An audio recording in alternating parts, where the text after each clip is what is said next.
جس شخص پر غسل فرض ہو جاتا ہے اس کے لیے کون سے اعمال ہماری شریعت میں کرنا جائز ہیں اور کون سے اعمال کرنا جائز نہیں ہیں، اس حوالے سے آج ہم اس ویڈیو کے اندر سنیں گے اور دیکھیں گے، لہٰذا آپ آخر تک بالکل اسے توجہ کے ساتھ سنیے گا۔ یاد رکھیے کہ جس پر غسل فرض ہو گیا تو اب اس کے لیے طواف خانہ کعبہ کرنا جائز نہیں،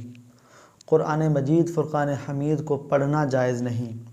اسی طرح مسجد میں داخل ہونا اس کے لیے حرام ہے، بے چھوئے زبانی قرآن پاک پڑھنا بھی حرام ہے، قرآن کو چھونا بھی اس کے لیے حرام ہے، کسی آیت کا لکھنا اس کے لیے حرام ہے، آیت کے ترجمے کو چھونا یا آیت کے ترجمے کو لکھنا یا قرآن پاک لکھنا اس کے لیے حرام ہے۔ اسی طرح بغیر وضو یا بغیر غسل کے اس کا ان آیات کو چھونا یا بلا حائل کپڑے کے ذریعے سے ان کو چھونا یہ بھی حرام ہوگا۔ لیکن اگر کسی شخص نے آیات والا تعویذ جو کہ پلاسٹک میں یا پھر چمڑے کے اندر لپٹا ہوا ہے،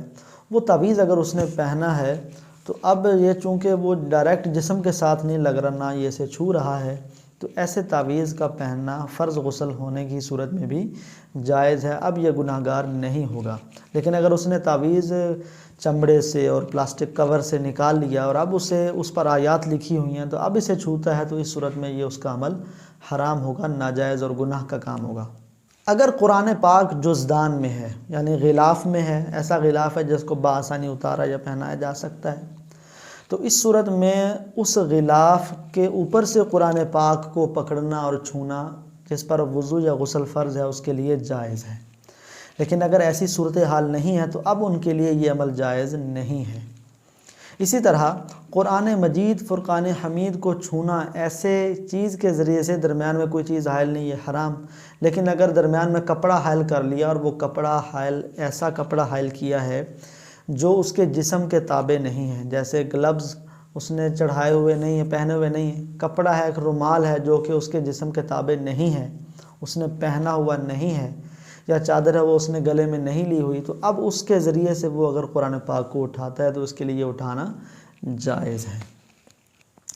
لیکن اگر اس کا کپڑے کا ایک سرا اس کے کاندھے پر ہے یا جسم پر ہے اور دوسرے حصے کے ذریعے سے وہ قرآن پاک اٹھا رہا ہے تو ایسی صورت بھی اس کے لیے جائز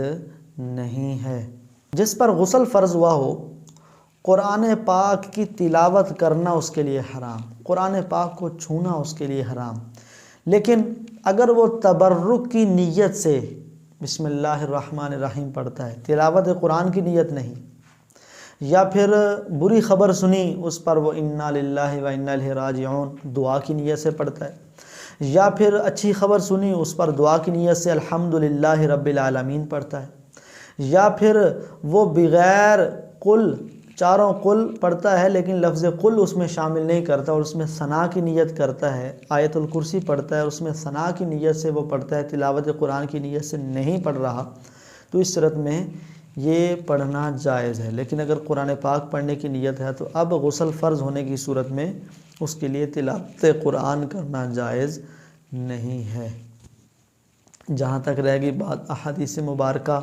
اور دینی کتب کو پڑھنے کی، تو دینی کتب اور احادیث مبارکہ کو بغیر وضو کے پڑھنا جائز تو ہے، لیکن بہتر یہ ہے کہ ان کے لیے بھی وضو کر لے۔ نبی کریم صلی اللہ علیہ وسلم کے فرامین کو پڑھنا گویا آپ صلی اللہ تعالی علیہ وسلم کی صحبت مبارکہ میں بیٹھنا ہے، علم دین حاصل کرنا گویا کہ حضور صلی اللہ علیہ وسلم اور آپ پر نازل ہونے والی کتاب قرآن مجید فرقان حمید کے احکامات کو پڑھنا اور سیکھنا ہے۔ لہٰذا ان سے پہلے بھی وضو کرنا یہ ادب کا تقاضا ہے اور علم دین سے محرومی سے بچانے والے اعمال میں یہ عمل شامل ہے۔ جس پر غسل فرض ہو گیا یا اس پر وضو فرض ہے تو وہ درود پاک بھی پڑھ سکتا ہے، لیکن کھانا بھی کھا سکتا ہے،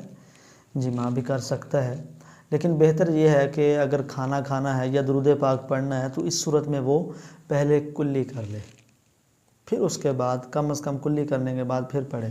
اور بالخصوص درود پاک اگر پڑھنا ہے یا دیگر ذکر و اذکار قرآن پاک کی تلاوت کے علاوہ کرنے ہیں تو اب ان سے پہلے غسل کرنا جو ہے وہ ضروری نہیں ہے، البتہ بہتر ہے کہ وہ وضو کر کے پھر ان اذکار کو کرے۔